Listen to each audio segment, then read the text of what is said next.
Bonjour. Alors, dans cette première vidéo sur les équations, je vais essayer de faire le lien entre un problème tout bête, un problème du niveau école primaire, avec une équation qu'on résout habituellement en cinquième. Alors, ce sont les deux mêmes problèmes, c'est exactement la même chose. La résolution va ressembler, on va faire les mêmes opérations et pourtant la rédaction sera différente. Alors déjà, première chose, on va résoudre ça, tout bêtement. Alors j'y vais, je vais faire l'accéléré, parce que c'est facile.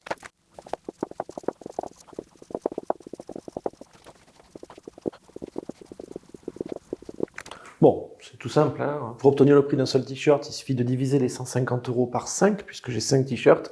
150 divisé par 5, ça fait 30, et donc un t-shirt coûte 30 €. Vraiment, ça c'est... Je pense que quand je pose ce genre de problème, à quel que soit le niveau, il n'y a pas de souci. Quel est le lien entre ce problème et celui-là? Bon, déjà, on voit que les nombres sont les mêmes. On a le 5, on a le 150, mais il se rajoute un x, on ne sait pas trop ce que c'est, et il y a un égal en plus, qui est un peu bizarre. Alors, il faut interpréter. C'est pas très compliqué dans le sens où, déjà, qu'est-ce que c'est que 150? 150, c'est le prix des 5 t-shirts. Et du point de vue du français, ce que je vois, c'est que là, j'ai 5x, et là, j'ai 5 t-shirts. Ce serait bien si x, c'était un t-shirt. Bon, ben, on n'a qu'à le décider. Je le fais. J'appelle x le prix de un t-shirt.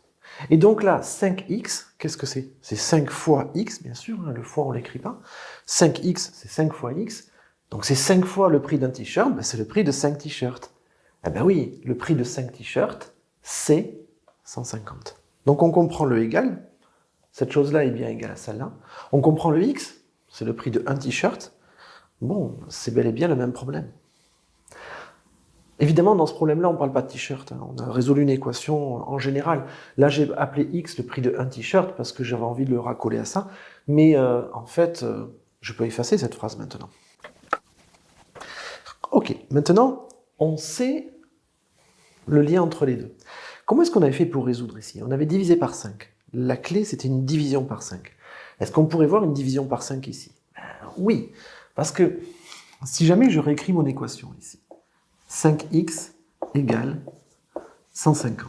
Et si jamais je fais apparaître le signe fois qui est caché, il y a un petit signe fois là, il est caché, on l'écrit jamais ce signe fois.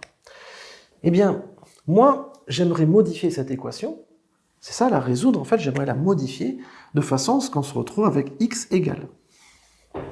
C'est-à-dire que là, entre les deux, il va y avoir des choses, et moi, j'aimerais avoir à la fin x égale un nombre. Et là, j'aurais résolu l'équation, j'aurais trouvé la valeur de un t-shirt. Quelle différence il y a entre les deux? Alors, si je regarde le membre de droite, ben, j'en sais rien en fait, puisque là, je ne vois pas du tout ce vers quoi je vais arriver. Donc là, c'est un peu dans l'inconnu. Par contre, ici, c'est beaucoup plus simple. Si je passe de là à là, ce que je remarque, c'est que le 5 fois a disparu. Comment est-ce qu'on peut faire disparaître une multiplication par 5? Imaginez que j'ai une situation et puis je lui fais multiplication par 5. Donc j'ai une couche par-dessus. Multiplication par 5. Si jamais je veux supprimer cette couche, pour l'enlever, on a un outil qui est très simple, c'est la division par 5. C'est le contraire de la multiplication. Si je pense à un nombre et que je le multiplie par 5, eh bien, en le divisant par 5, je vais retourner au nombre de départ. Donc là, ce serait bien de faire une division par 5. On y va. 5x égale 150. Et ce que je vais faire, c'est que je vais diviser par 5. Là, ça va marcher. Ça va marcher parce qu'en fait, 5x divisé par 5, bah, je peux barrer les 5. Et du coup, je me retrouve avec x tout seul. C'est génial, ça marche. Ouais, mais... En fait, les deux côtés d'une équation, c'est un petit peu comme deux enfants jaloux. Vous savez, les parents, quand ils ont deux enfants jaloux, s'ils font un truc à l'un, il faut qu'ils fassent la même chose à l'autre. Et là, si je dis qu'ils sont égaux, ces deux enfants, il faut qu'ils restent égaux. Si jamais je fais un divisé par 5 ici, je dois faire un divisé par 5 ici aussi, j'ai pas le choix. Donc, je ne voulais pas, mais je le fais quand même. Division par 5.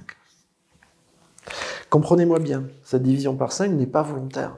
Comme je voulais diviser par 5 à gauche, du coup, je suis obligé de diviser par 5 à droite. Dommage collatéral. Bon, qu'est-ce qui se passe donc? 5x égale 150. Je divise tout par 5. J'ai le droit. D'ailleurs, j'ai une règle qui me permet de dire ça. Dans une équation, on a le droit de multiplier ou diviser les deux membres d'une équation par le même nombre du moment que ce nombre n'est pas égal à 0. Et ouais, parce que si je multiplie par 0, je gomme tout, bien sûr. 0 est absent. Et je n'ai pas le droit de diviser par 0, quoi qu'il arrive. Donc, je peux faire une division par ce que je veux. Ça marche. Mais du coup, j'ai 150 divisé par 5. 150 divisé par 5, ça fait 30. Ok, mon équation, elle s'est quand même pas mal simplifiée. Là, j'avais 5x égale 150. Je me retrouve avec x égale 30. Mais attention, ça, c'est encore une équation. Quelles sont ses solutions? Eh bien, c'est les valeurs de x qui la rendent vraie. Si x vaut 30, 30 égale 30, c'est vrai. Si x ne vaut pas 30, c'est faux. Donc les solutions de cette équation, on appelle ça S en général. S, l'ensemble des solutions de cette équation, c'est 30. En fait, quand vous étiez en CM2 et que vous faisiez ce genre de problème, vous faisiez déjà les équations, sans vous en rendre compte. Je vous remercie pour votre attention. Au revoir.